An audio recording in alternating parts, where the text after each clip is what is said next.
গতকালই অনিকেত মাহাতো তিনি জানিয়েছিলেন West Bengal junior doctors front ছেড়ে দিলেন তিনি। এই মুহূর্তে সাংবাদিকদের মুখোমুখি হয়ে কি জানাচ্ছেন তিনি, শোনাবো। তারা তাদের এই পদক্ষেপ বলে আমরা সেদিনই অভিহিত করেছিলাম, আমি নিজেও বলেছিলাম। এবং অভয়ার ন্যায় বিচার, রাজ্য সরকারের আর্থিক দুর্নীতি, থ্রেড কালচার, এই সমস্ত জায়গা থেকে যে পশ্চিমবাংলার বুকে যে গণ আন্দোলনের পূর্বাভাস পাওয়া যাচ্ছে, সেই পূর্বাভাসগুলোকে একটা জায়গায় দমিত করার যে প্রচেষ্টা, সেই প্রচেষ্টা থেকে এই রাজনৈতিক প্রতিহিংসার কারণ, তাও আমরা আপনাদের কাছে রেখেছিলাম। তাহলে যদি দেখতে হয় এই যাত্রাপথটা কেমন ছিল, তাহলে যে জায়গাটা প্রথমে সামনে আসে যে রাজনৈতিক প্রতিহিংসার যে নিদারুণ পদক্ষেপ, সেই পদক্ষেপকে যদি আমরা দেখি তাহলে তো একটা পোস্টিংয়ের মিনিমাম মামলা ছিল। তাহলে এইখানে কি করা উচিত ছিল, যে কেন আরজি করে পোস্টিং হবে অনিকেতের, না রায়গঞ্জে হবে, এই নিয়ে আলোচনা হতে পারত। কিন্তু অ্যাডভোকেট জেনারেল তৃণমূল সাংসদ কল্যাণ ব্যানার্জি অ্যাডভোকেট, তারা আর্গুমেন্ট করলেন কি না, কলকাতা এর জুরিসডিকশন, যে না এর অধিকারই হাইকোর্টের এখতিয়ারই নেই, এই মামলার বিচার করার এখতিয়ারই হাইকোর্টের নেই, এই মামলার বিচার করবে স্টেট অ্যাডমিনিস্ট্রেশন ট্রাইব্যুনাল স্যাটে। কারণ এসব যারা তারা সরকারি কর্মচারী, 3 মাস এই মামলার হেয়ারিং চললো, সেই জায়গাতেও রাজ্য সরকার হেরে গেল। তারপর তারা এই ঘটনাকেই কেন্দ্র করে আবার ডিভিশন বেঞ্চে যায়, সেখানেও তারা হেরে যায়।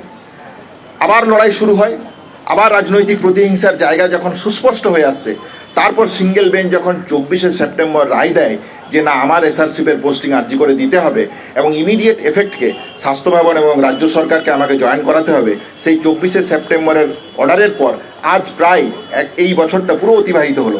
কই এখনও অবধি আমি কিন্তু পোস্টিং আরজিকর মেডিকেল কলেজে পোস্টিং আমি পেলাম না। রাজনৈতিক প্রতিহিংসার চরিতার্থ করার জন্য সিঙ্গেল বেঞ্চের রায়কে চ্যালেঞ্জ জানিয়ে তারা ডিভিশন বেঞ্চে গেল। 6 নভেম্বর ডিভিশন বেঞ্চ পরিষ্কারভাবে জানিয়ে দিল যে না অনিকেত মাহাতোকে আরজিকর মেডিকেল কলেজেই পোস্টিং দিতে হবে, আরজিকর মেডিকেল কলেজেই রাখতে হবে। অথচ দেখা গেল যে এই জায়গায় ডিলেমির জায়গা থেকে এই রাজনৈতিক প্রতিহিংসা আরও চরিতার্থ করার জন্য তারা কি করলো, তারা যে জায়গাটা করলো যে তারা অপেক্ষা করলো, চুপচাপ বসে থাকলো ডিভিশন বেঞ্চের রায়ের পরও। আমি যখন আদালত অবমাননার মামলা নিয়ে হাইকোর্টে গেলাম, তখন তারা সুপ্রিম কোর্টে গেল এসএলপি ফাইল করতে। সুপ্রিম কোর্টের নির্দেশ দিল, পরিষ্কার নির্দেশ দিল যে না এই অন্যায় হচ্ছে এবং 14 দিনের মধ্যে সময়সীমার মধ্যে আমাকে পোস্টিং জয়েন করাক, আমাকে পোস্টিং দেওয়া হোক আরজিকর মেডিকেল কলেজে, এই কথা পরিষ্কারভাবে সুপ্রিম কোর্ট জানালো। 14 দিনের সময়সীমা পেরিয়ে গেল। আমরা যখন স্বাস্থ্য ভবনে এর জন্য জানতে চাইলাম যে আমার পোস্টিং কবে দেবেন, দেখা গেল সেই জায়গাতেও যে জায়গাটাকে সামনে নিয়ে এলো সেটা হচ্ছে বাইরে 100 মিটার বাইরে পুলিশের ব্যারিকেড দাঁড় করিয়ে, পুলিশ লেলিয়ে দিয়ে আমাদেরকে দেখা তো মানে পোস্টিং তো দূরের কথা, ডিএমই ডিএইচএস প্রিন্সিপাল সেক্রেটারির সাথে দেখা করার ন্যূনতম প্রয়োজনটুকু বোধ তারা করলেন না। তাহলে এই হচ্ছে রাজনৈতিক প্রতিহিংসার চূড়ান্ত যে অবনমনের জায়গা। আজকে যদি পশ্চিমবাংলার বুকে দেখতে হয় তাহলে এই জায়গা ছাড়া কোথায় থাকে। সুপ্রিম কোর্টে অ্যাডভোকেট মানে রাজ্যে হাইকোর্ট যখন চলছে তখন সওয়াল করছেন অ্যাডভোকেট জেনারেল তৃণমূল সাংসদ কল্যাণ বন্দ্যোপাধ্যায়, এরা বলছেন যে না এই জায়গা এই পোস্টিংয়ের দাবি অনৈতিক, অন্যায়, রাজ্য সরকার কিছু করেনি। সুপ্রিম কোর্ট বলে দেওয়ার পরেও, সমস্ত কিছু রেখে দেওয়ার পরেও সুপ্রিম কোর্টে উকিল হিসাবে কাকে দাঁড় করছেন রাজ্য সরকার? অ্যাডভোকেট, সিনিয়র অ্যাডভোকেট কপিল সিবালকে। কোটি কোটি টাকার 9-6 কোটি কোটি টাকার ধ্বংস তারা শুধুমাত্র একটা পোস্টিংয়ের কেন্দ্র করে রাজনৈতিক প্রতিহিংসা চরিতার্থ করার জন্য রাখতে চাইছে। তাহলে সেই জায়গা থেকে আমি মনে করি যে এখনও অবধি আমি কিন্তু পোস্টিং পাইনি, এখনও অবধি পোস্টিংয়ের কোনো অর্ডার রাজ্য সরকারের দিক থেকে, স্বাস্থ্য ভবনের দিক থেকে পাইনি। তাহলে এই যে সাময়িক যে রাজনৈতিক প্রতিহিংসা চরিতার্থ করার যে জায়গা রাজ্য সরকার নিচ্ছে, স্বাস্থ্য ভবন নিচ্ছে, সমস্ত সুপ্রিম কোর্টের নির্দেশকে অবমাননা করার পরেও কোনো কোর্ট, কোনো বিচার ব্যবস্থা, কোনো জায়গা বিন্দুমাত্র তারা কোনো রকমের কোনো প্রয়াস রাখতে চায় না যে তাদের একটাই দাবি রাজনৈতিক প্রতিহিংসা আমি চরিতার্থ করব এবং যারা আন্দোলন করবে, থ্রেড কালচারের বিরুদ্ধে কথা বলবে, আর্থিক দুর্নীতির বিরুদ্ধে কথা বলবে, এভিডেন্স টেম্পার এবং ইনভেস্টিগেশন হাসাপ অভয়ার ন্যায় বিচারে হয়েছে তার সামনে দাঁড়িয়ে কথা বলবে, তাদেরকে এইভাবেই রাজনৈতিক প্রতিহিংসার শিকার হতে হবে। তাহলে আমি আজকে মনে করি পরিষ্কারভাবে এই দীর্ঘ 7.5 মাস 8 মাসের কাছাকাছি অতিবাহিত হওয়ার পর আমার যে চিকিৎসার জীবন আছে, সেই জায়গা থেকে আমি ফিল করি যে আমাকে অভয়ার ন্যায় বিচার, অভয়ার যেমন রেপ এবং মার্ডার হয়েছে, একটা ইনভেস্টিগেশনের সিবিআই, সুপ্রিম কোর্ট রেপ এবং মার্ডার করেছে। আমি মনে করি এই রাজনৈতিক প্রতিহিংসা চরিতার্থ করার জায়গা থেকে রাজ্য সরকার আমার ডাক্তারি জীবনের সত্যিকারের একটা মার্ডারের মতন পদক্ষেপের দিকে তারা এগোতে চায়। আমি আজকে সস্পষ্টভাবে সারা রাজ্যবাসীর কাছে পরিষ্কারভাবে রাখতে চাই, এই রাজনৈতিক প্রতিহিংসার চরিতার্থ যে আকার ধারণ করছে, সেই জায়গা থেকে আমি মনে করি যে এই রাজ্য সরকার ভবিষ্যতে কাল পরশু 5 দিন 10 দিন 6 মাস পর যদি আমাকে পোস্টিং দেয়, তাহলে আমার ডাক্তারি জীবনে যে পরিষেবা দেওয়ার কমিটমেন্ট আমি রেখেছিলাম, যে মহান ব্রত নিয়ে আমি এসেছিলাম, আমি মনে করি এই সরকারি চাকরির যে এসআরসি পোস্টিং, এর মধ্য দিয়ে সেই জায়গা আমি ফুলফিল করতে পারবো না। তাই আমি সিদ্ধান্ত নিয়েছি, ঠান্ডা মাথায় আমি মনে করি যে এই সরকারের অধীনে এসআরসিপের পোস্টিং আমি করতে চাই না। আজ দেখ, কাল দেখ, পরশু দেখ, 6 মাস পরে দেখ, 7 মাস পরে দেখ, এই রাজনৈতিক প্রতিহিংসার জায়গা থেকে যদি একদিক থেকে দেখতে হয়, তাহলে সত্যিকারের যে আমি যে চিকিৎসা করতে পারি, এই 8 মাস তো আমার চিকিৎসা করার কোথাও জায়গা নেই, কোনো ফিল্ড আমার জন্য ফাঁকা পড়ে নেই। তাহলে আমি যে একজন ডাক্তার, আমি যে চিকিৎসা করতে চাই, সাধারণ মানুষকে পরিষেবা দিতে চাই, সেই পরিষেবা দেওয়ার জায়গা আমার কোথায় থাকে? তাহলে এই ধরনের একটা রাজ্য সরকার, সেই রাজ্য সরকারের অধীনে আমি মনে করি না আমি এসআরসিপ করতে পারবো। এসআরসিপের মাধ্যমে আমি সাধারণ মানুষকে পরিষেবা দিতে পারবো। তাহলে সাধারণ গভর্নমেন্ট যা ডিসিশন নেবে, সুপ্রিম কোর্টের রায় পর আমি মনে করি যে এই এসআরসিপের পোস্টিংয়ের মাধ্যমে আমি আমার সরকারি চাকরি জীবনের মেডিকেল যে পরিষেবা দেওয়ার কথা, সেই পরিষেবা দিতে পারবো বলে আমি মনে করি না। তাহলে সেই জায়গা থেকে আমি সিদ্ধান্ত নিয়েছি যে সরকার যাই করুক না কেন, এই এসআরসিপ পোস্টিংয়ের মধ্য থেকে আমি বেরিয়ে আসব। শেষ যে কথা বলার, স্বাভাবিকভাবেই আপনারা জানেন যে এই এসআরসিপের পোস্টিংয়ের যে জায়গা, সেই এসআরসিপের পোস্টিংয়ের জন্য একটা যদি ছেড়ে আসতে হয়, তাহলে একটা মোটা অ্যামাউন্টের টাকা আমাকে সরকারকে দিতে হয়। অভয় আন্দোলনের শিক্ষা থেকে সাধারণ মানুষ, যে অগণিত মানুষ, আপনারা যারা এই সংবাদ মাধ্যমে এখানে এসেছেন, আপনারাও আমাদেরকে সহায়তা করেছেন, আমাকেও সহায়তা করেছেন, নানানভাবে, নানান সময়, নানান বিদ্যা বুদ্ধি, বিভিন্ন রকমভাবে সহায়তা করেছেন। আমি মনে করি এই অগণিত মানুষ, যাদের কাছে এই যে থ্রেড কালচার, এই যে স্বাস্থ্য ব্যবস্থার দুর্নীতি, যে অভয়ার যে ন্যায় বিচারের অপূরণীয় দাবি, সেই দাবি নিয়ে আন্দোলন দরকার। সেই দাবি নিয়ে পশ্চিমবাংলার মানুষের কাছে, মেডিকেল কলেজগুলোর কাছে, প্রত্যেকটা জায়গাতে একটা সুষ্ঠু গণতান্ত্রিক পরিবেশ রক্ষা করার আজকে আশু কর্তব্য বলে আমি মনে করছি। তাহলে সেই জায়গা থেকে মনে করে আমি এই এসআরসি পোস্টিং থেকে যেমন সরে আসছি, এসআরসি পোস্টিংয়ের জন্য যে বিপুল অর্থের প্রয়োজন, 30 লাখ টাকার কাছাকাছি প্রয়োজন, আন্দোলনের যে শিক্ষা, নৈতিকতার যে শিক্ষা, স্বাধীনতা আন্দোলনের সংগ্রামী মানুষের যে শিক্ষা, সেই শিক্ষা থেকে আমি এই আন্দোলন পরিচালনা করে বা এগিয়ে নিয়ে যাওয়ার চেষ্টা করব। যে আর্থিক সাহায্যের জায়গা আছে, আপনারা যারা শুভবুদ্ধি সম্পন্ন মানুষ, সিনিয়র ডাক্তার, আমার কলিগ যারা, আপনারা যারা এখানে দাঁড়িয়ে আছেন, আপনাদের মতন করে যা পারবেন আর্থিক সাহায্য আমাকে করবেন। এবং অভয়ার যে অপূরণীয় দাবি, যে অপূরণীয় লড়াই, সেই লড়াই, অভয়ার ন্যায় বিচার ছিনিয়ে আনার জন্য যে লড়াই, সেই লড়াইয়ে আমাকে সম্পূর্ণভাবে সাহায্য করবেন বলে আমি মনে করি। ধন্যবাদ।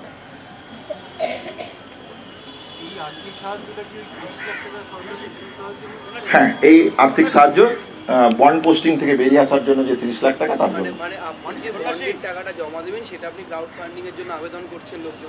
শুভানুধ্যায়ী মানুষের কাছে আবেদন রাখছি যে তারা যেন এই সহায়তা আমাকে করে। এটাই তাদের কাছে একটা এপিল বা আবেদন বলতে পারেন, এইটুকুই। আইনি খরচ বা যা খরচ সেটা দিচ্ছিল WBJD। তাহলে এক্ষেত্রে যদি আপনি সিদ্ধান্ত নেন এসআরসিপ ছাড়ার, তাহলে এই টাকাটা আপনি সাধারণ মানুষের কাছে চাইছেন, আপনি অর্গানাইজেশনের সাথে কেন কথা বলছেন? প্রত্যেকেই দেখুন, West Bengal junior doctors fund যারা সহযোদ্ধা, যারা একসাথে আমরা লড়াই করেছি, এদের সাথে সম্পর্ক মানে যে শুধুমাত্র আমি পদত্যাগ করেছি মানে এদের সাথে আর সম্পর্ক নেই বা আশু কর্তব্য নেই, এরকম নয়।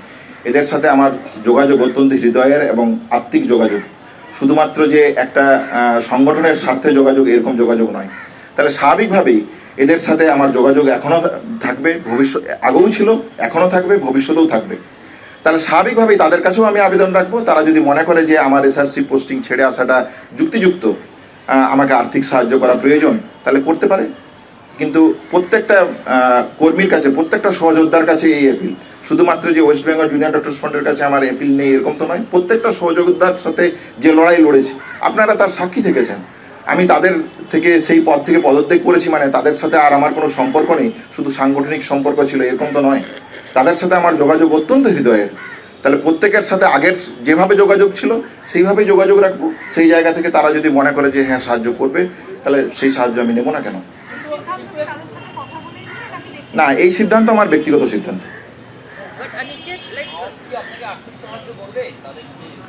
সেটা তো ফ্রন্টকে সিদ্ধান্ত নিতে হবে। ফ্রন্ট যদি সিদ্ধান্ত নেয়, সিদ্ধান্ত নিয়ে সেটা জানতে পারবো, সেটা আমাকে প্রশ্ন কেন করছে? না, এটা আমার ব্যক্তিগত সিদ্ধান্ত। ব্যক্তিগত সিদ্ধান্ত থেকে এই সিদ্ধান্ত আমি রেখেছি।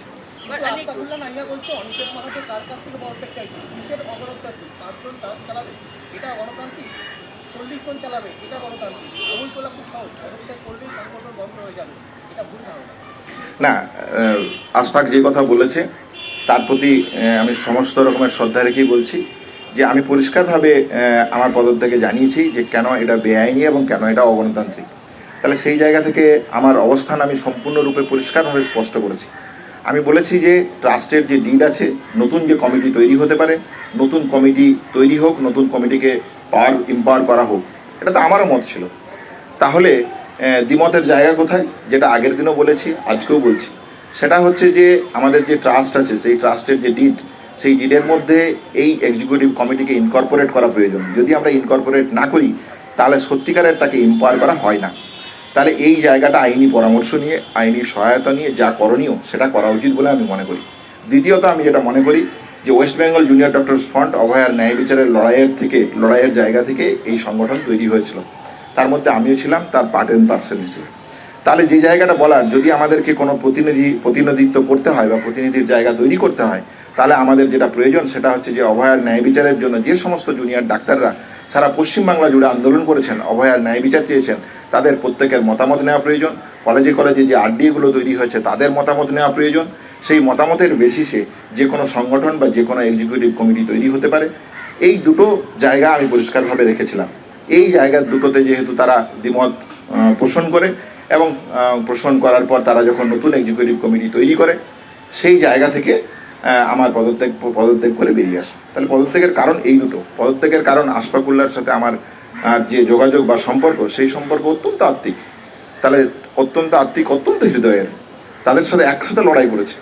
তাহলে কখনোই তাদের সাথে আমার ব্যক্তিগত কোনো ক্ষোভ, আক্রোশ বা আমার ব্যক্তিগত কোনো চাওয়া পাওয়ার জায়গা তাদের কাছে আমার থাকতে পারে না।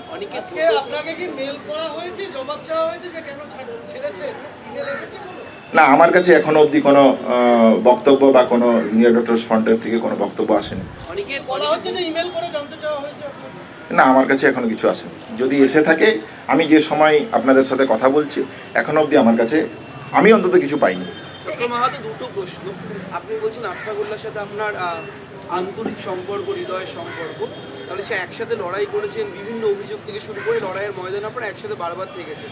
সেখানে দাঁড়িয়ে আপনি যে কমিটি, যে ফ্রন্ট তৈরি হলো, আপনাদের মতো কয়েকজনকে একেবারে মাথা করে ব্যাপারে মূল স্রোতে দেখা গেছে বারবার সামনের সারিতে ছিলেন, সেখানে যে আপনি ছাড়ছেন, আশফাকুল্লাহ অন্যরকম মন্তব্য করছেন, মানে হৃদয়ের বা আত্মিক সম্পর্ক যেহেতু আচমকা 2 বছরের মধ্যে এরকম জায়গায় এরকম একটি পরিণতি পেলে, যেখানে আপনাকে ছাড়তে হচ্ছে, আপনার কথা শোনা হচ্ছে না বা আপনার মতে সেইভাবে গুরুত্ব দেওয়া হচ্ছে না, কেন? হাজার মত আসতে পারে, কিন্তু প্রশ্ন যেটা হচ্ছে সেটা হচ্ছে যে সম্পর্কটা আত্মিক এবং হৃদয়ের কোন জায়গা থেকে? যে অভয়ার ন্যায় বিচারের যে লড়াই, সেই লড়াইয়ে কাঁধে কাঁধ মিলিয়ে আমি, আশফাকুল্লাহ, নায়া, দেবাশিস হালদার থেকে শুরু করে সবাইকে আপনারা যারা চেনেন, তারা একসাথে লড়াই করেছে। তাহলে এই জায়গা থেকে হৃদয়ের, এই জায়গা থেকে আত্মিকের, এই আন্দোলনের স্পর্শের জায়গা থেকে আত্মিকের। তাহলে যে কথাটা বলার সেটা হচ্ছে যে আমি মনে করেছি যে এই যে দুটো কারণ, এই দুটো কারণ ছাড়া কোনো ওয়েস্ট বেঙ্গল জুনিয়র ডক্টরস ফ্রন্টের প্রতিনিধিত্ব তৈরি করা উচিত নয় বলে আমি মনে করি। তাহলে সেই জায়গাটা আমার দ্বিমতের কারণ। সেই দ্বিমতের জায়গা থেকে আমি বেরিয়ে এসেছি। বাকিরা যদি সঠিক মনে করে তাহলে তারা সেই অনুযায়ী কাজ এগিয়ে নিয়ে যেতে পারবে। ওয়েস্ট বেঙ্গল জুনিয়র ডক্টরস ফ্রন্টের নতুন যে কমিটি তৈরি হয়েছে বা এক্সিকিউটিভ বোর্ড তৈরি হয়েছে, সেই বোর্ড যদি আন্দোলনের ধারাকে বজায় রেখে এগিয়ে যায়, এর থেকে খুশি আমি কি হতে পারি? But Aniket, in future, have they accepted your resignation? আমি যখন ইলেকশন হয় এবং বোর্ড তৈরি হয়ে যায়, তারপর তো আর আলোচনার কোনো জায়গা থাকতে পারে না। তাহলে আলোচনার জায়গা তখনই থাকতে পারে যখন আমার যে দ্বিমতের কারণ সেই নিয়ে যদি আলোচনা হয়, তাহলে আলোচনার জায়গা থেকে আলোচনা হতে পারে। হাজার আলোচনা অতীতেও হয়েছে, হাজার আলোচনার মধ্য দিয়ে আমরা সলিউশন বার করেছি, এগিয়েছি। কিন্তু যখন দেখা যায় যে সলিউশন আর আসছে না, বক্তব্য কোনো জায়গায় আমরা এক সিদ্ধান্তে আসতে পারছি না, তখন কি করব? তখন বেরিয়ে আসা ছাড়া আর তো কোনো উপায় থাকে না।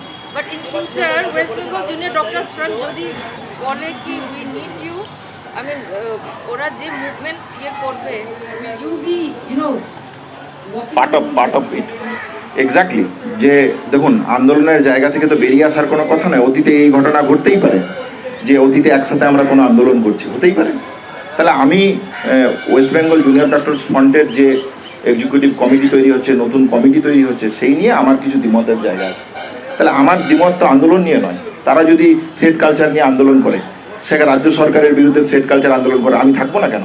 আমার যদি তারা যদি সেই জায়গায় আমাকে রাখে, সবচেয়ে আগে আমি দাঁড়িয়ে থাকবো, তাহলে আমি থাকবো না কেন? আর্থিক দুর্নীতির বিরুদ্ধে যদি লড়াই হয়, রাজ্য সরকারের যে আর্থিক দুর্নীতি আজ দেখা যাচ্ছে প্রকাশ্যে, তার বিরুদ্ধে যদি লড়াই হয়, আমি থাকবো না?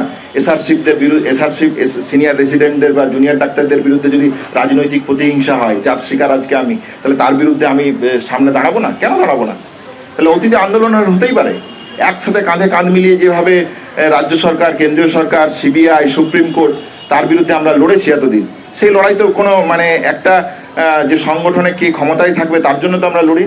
তাহলে আমরা লড়েছি বিচারের দাবিকে সামনে রেখে। তাহলে বিচারের প্রশ্নে আমরা তো মানে চিরদিন সহমত ছিলাম। তাহলে সেই সহমতকে সামনে রেখে এগোনো যেতেই পারে, এর মধ্যে তো কোনো সমস্যা নেই। কিন্তু আমার দ্বিমতের জায়গা থেকে, কারণ আমি পরিষ্কারভাবে রেখেছি, জানিয়েছি, সেই জায়গা থেকে আমি বেরিয়ে এসেছি।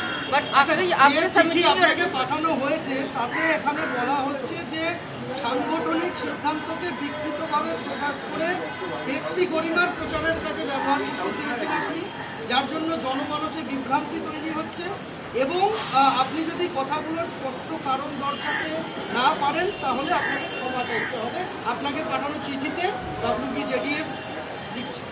দেখুন, যে কথা যদি এই চিঠি তারা দিয়ে থাকে এবং এই চিঠি যদি পাই আমি, তাহলে স্বাভাবিকভাবেই আমি আমার মত সেখানে রাখবো, মত জানাবো।